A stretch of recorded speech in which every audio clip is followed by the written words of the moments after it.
Buenas tardes, ¿cómo les va?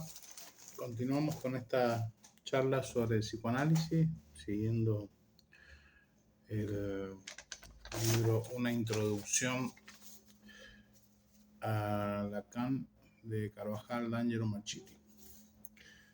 El primer capítulo, el sujeto.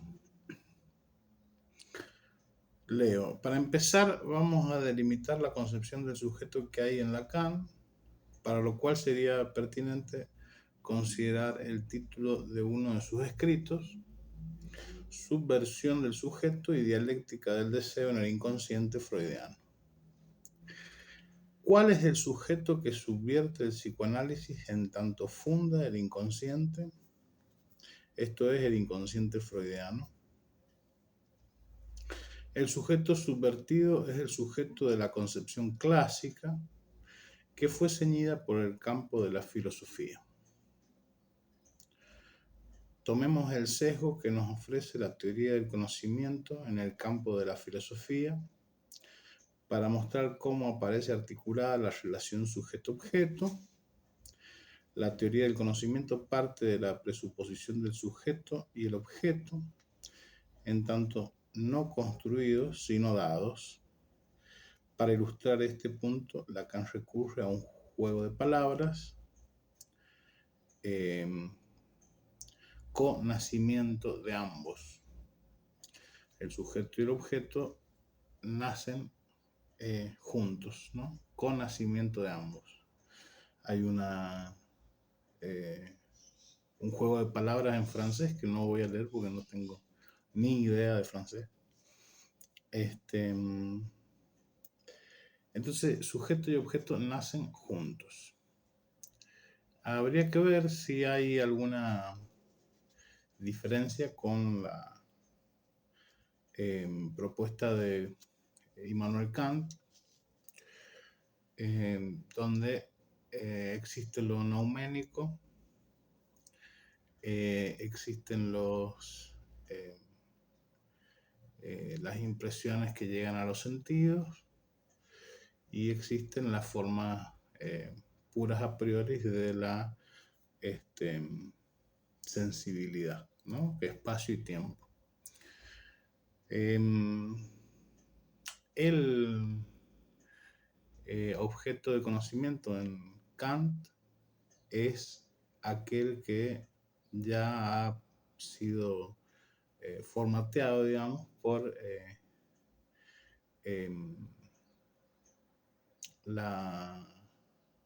el modo humano de conocer, digamos, ¿no? El que ha sido formateado por el entendimiento, ¿no? Entonces ya el objeto de conocimiento está después de la aplicación de lo nouménico, a lo nouménico, la aplicación de las formas puras de la sensibilidad, espacio-tiempo, y de los sentidos invadidos, digamos, por ese caos de sensaciones que conformarían ese objeto, ¿no? Entonces habría que ver si habría diferencia o cuál sería la diferencia en esta propuesta que dice acá de Lacan del connacimiento, del nacimiento juntos del sujeto y el objeto, ¿no? Versus o en comparación con el objeto de conocimiento en Kant, ¿no? Las categorías estarían trabajando ahí. Sigo la lectura. Supuesta la connaturalidad, el conocimiento aparece definido por una relación de hecho entre el objeto y el sujeto. El sujeto quiere conocer, el objeto quiere ser conocido. El sujeto solo es sujeto para el objeto y el objeto solo es objeto para el sujeto. Y esto es así porque la relación sujeto-objeto preexiste. No aparece construida, sino descrita. Bueno, en este segundo párrafo, por supuesto, no ha seguido con la propuesta de Lacan, ¿no? Lo más parecido a esta propuesta se me ocurre es la del realismo aristotélico tomista, ¿no? En donde hay una metafísica del ser y del objeto totalmente estructurada en una relación de verdad, como lo describe acá, ¿no? Y esto es así porque la relación sujeto-objeto preexiste, ¿no? Se supone que hay un objeto y se supone que hay un sujeto que quiere conocer. Dice, el planteo desde el sujeto es salir de sí e ir en busca del objeto. El objeto es arrastrado hacia el sujeto, pero esto no quiere decir que el objeto pasa en su totalidad al campo del sujeto, sino que lo que queda en el sujeto es lo que se llama la representación. O sea, en el sujeto queda la representación del objeto, ¿no? Así tenemos tres términos: sujeto, representación, objeto, que define tres espacios teóricos: psicología, lógica, ontología. Hemos descrito la relación de conocimiento desde el sujeto, considerada desde el objeto, es el pasaje de las propiedades al sujeto. Aquí aparece el problema fundamental de la teoría del conocimiento, que es la cuestión de la verdad. Entonces, la cuestión de la verdad es entendida para cierta teoría del conocimiento, es la adecuación entre el sujeto y el objeto, ¿no?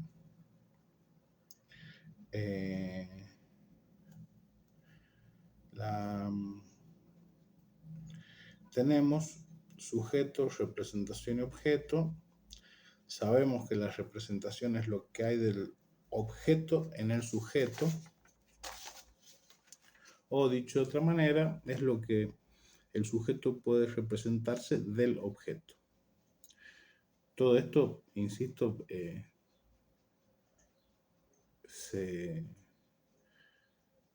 se me hace muy, muy kantiano, ¿no? Por supuesto, Kant marcó una revolución y todo filósofo occidental después de Kant adquiere esa perspectiva, digamos, así que no es raro, ¿no? La coincidencia entre la representación y el objeto es la verdad. Coincidencia entre la representación y el objeto, ¿no? Yo antes dije entre el sujeto y el objeto, ahí me equivoqué. La coincidencia entre la representación y el objeto es la verdad. Luego, la verdad aparece definida como adecuación, representación, objeto. Adecuación, representación, objeto, ¿no? El objeto mismo no puede ser reputado como verdadero o falso.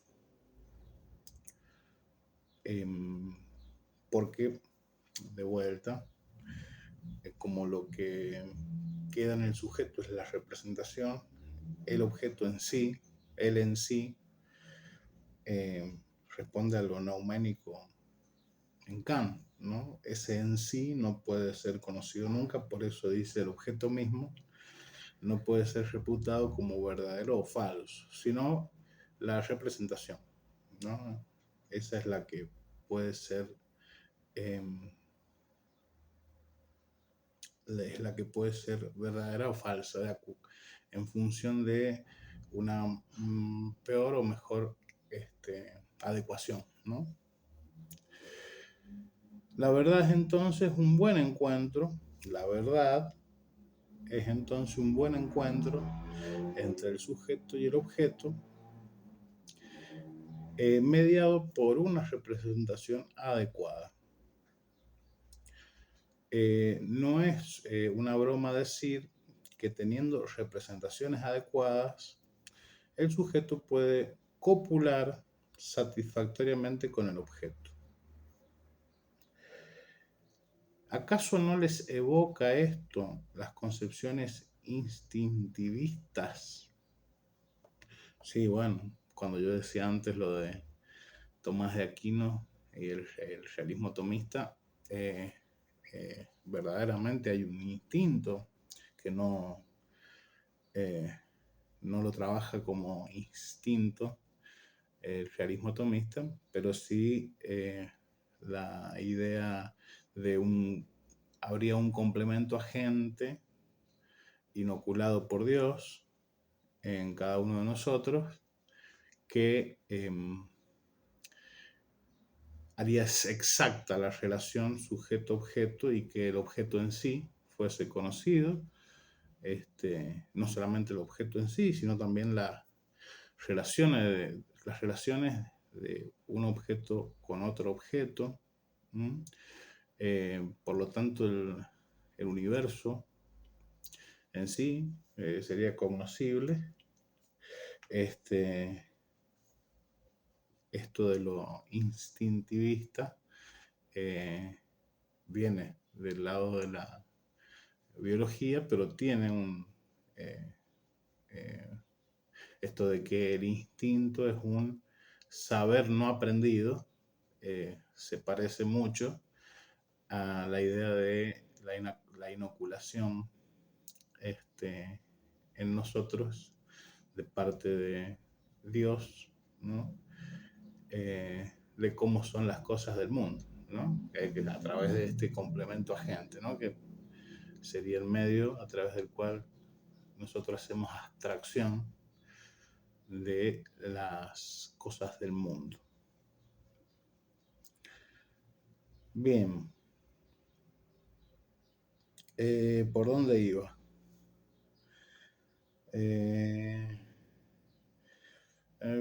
Tal vez si definiéramos el instinto podríamos ver mejor esta relación.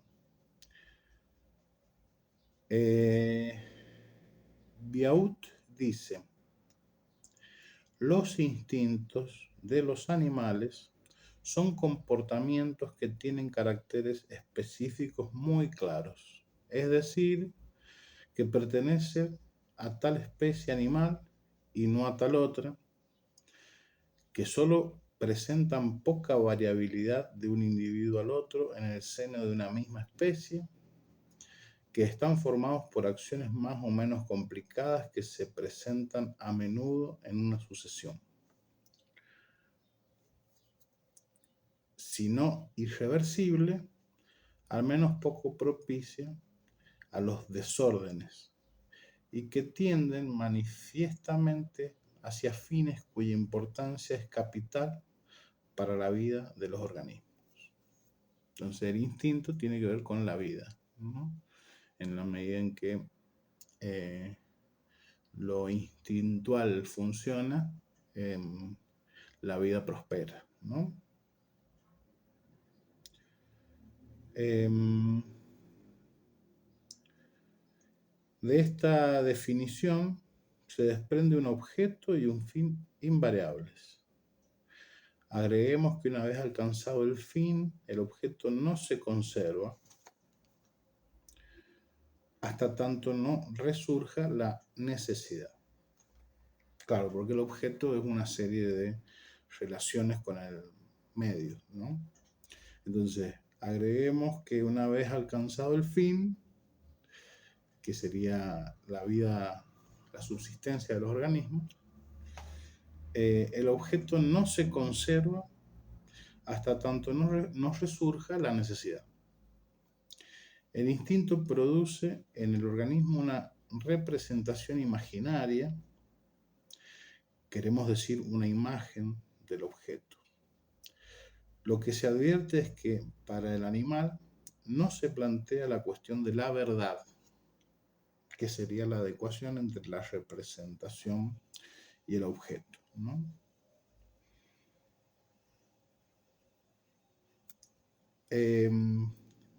Veamos qué pasa con la sexualidad humana. Bueno, ese es otro tema.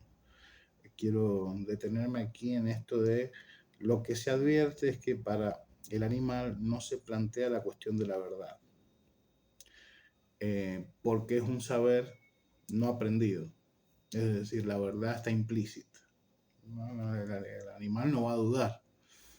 Eh, el animal no va a dudar de, de esa puesta en acto de su instinto, ¿no? Bueno, veamos qué pasa con la sexualidad humana. Es tan poco específica que en lo que atañe al objeto puede simular ser de otra especie. En este sentido, las perversiones enseñaron a Freud que sin escapar del campo de la sexualidad se pueden plantear desviaciones respecto al objeto y al fin considerados normales. Bueno, aquí una gran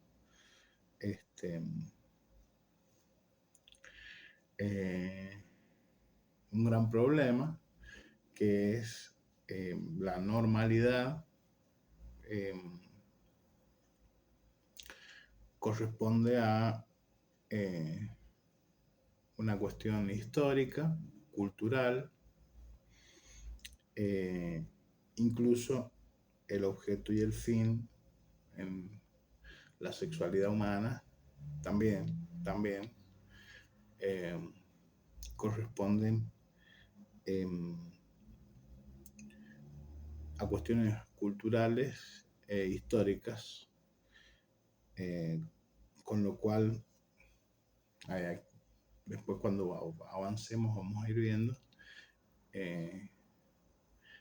la estructura del sujeto que en Lacan se puede apreciar en el grafo del deseo, ¿no?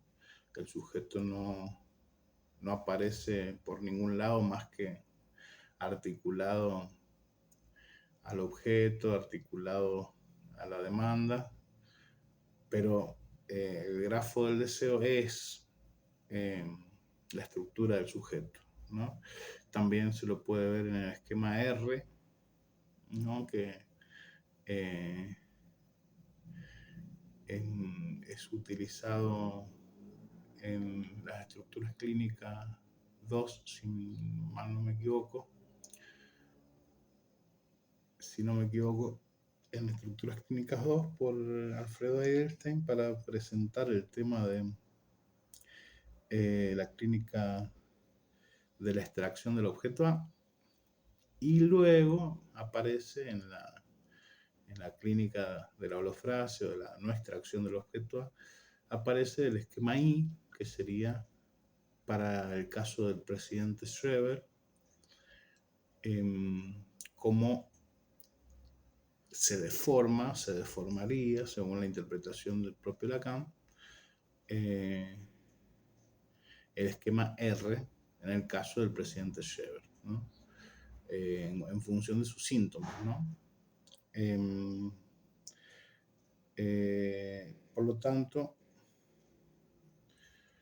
el sujeto, podríamos decir que el psicoanálisis, al menos el psicoanálisis de Lacan, la estructura del sujeto sí es universal, ahistórica, desde que las lenguas se crearon a sí mismas,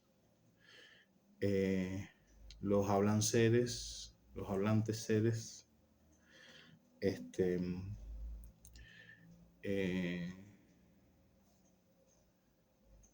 presentan hubo sujeto, que no es lo mismo que individuo, ¿no? En el hablar hubo sujeto eh, en- desde que las eh, personas hablamos, ¿no? O sea, desde que hay una frase que sueltita así de Lacan que dice que por el hecho de hablar creen que son, ¿no? Em, por eso esta insistencia de Alfredo Edelstein en eh,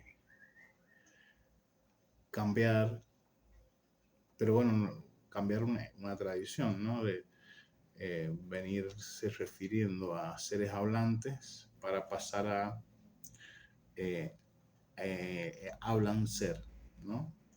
Para poner de manifiesto esta prioridad de las lenguas eh, respecto del ser, ¿no?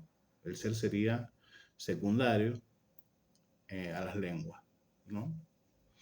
Es una...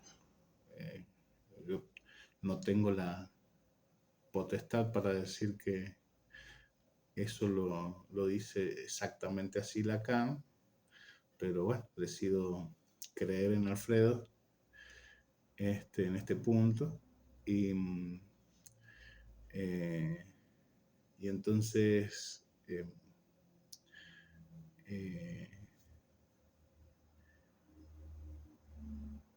está, está este tema, ¿no? Eh, que en toda la filosofía, bueno, la antiontología y la antifilosofía de Lacan tiene que ver justamente con eso. En toda la tradición filosófica, ontológica, el ser eh, ha estado supuesto primero y prioritario,